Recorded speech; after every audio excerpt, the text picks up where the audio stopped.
Hello hi नमस्कार ओडिशार सबू सिनेप्रेमी भाई और भौणी मानू आम ओडिया सिनेमा चैनल को स्वागत करुचे।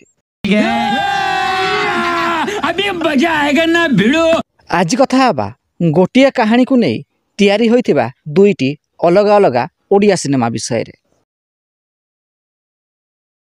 1977 मसीह रिलीज होइथिला एक ओडिया सिनेमा जार ना रही पुनर्मिलन। एही सिनेमा को निर्देशना देइथिले के.एच. राव, संगीत निर्देशना देइथिले उपेंद्र कुमार। एही सिनेमार मुख्य भूमिका सरोज कुमार चक्रपाणी अभिनय करथिले। एहार 26 वर्ष पर अर्थात 2003 मसीह रिलीज होइथिला ओडिया सिनेमा माँ मंगला। एही सिनेमा को निर्देशना देइथिले सूरज मिश्र, संगीत निर्देशना देइथिले बिजू स्वाई। एही सिनेमार मुख्य भूमिका रायमोहन परिडा, विजय महांती, श्रीतम दास, ज्योति मिश्र प्रमुख अभिनय करथिले।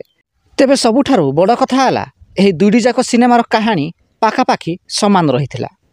तेबे एही दुईटी जाक सिनेमा मध्यरु केउ सिनेमाटी आपनकु भल लागिथिला कमेंट बॉक्स रे निश्चिंत जणांतु एवं भिडियोटी पसंद आस्तिले लाइक शेयर एवं चैनल टी को सब्सक्राइब करंतु।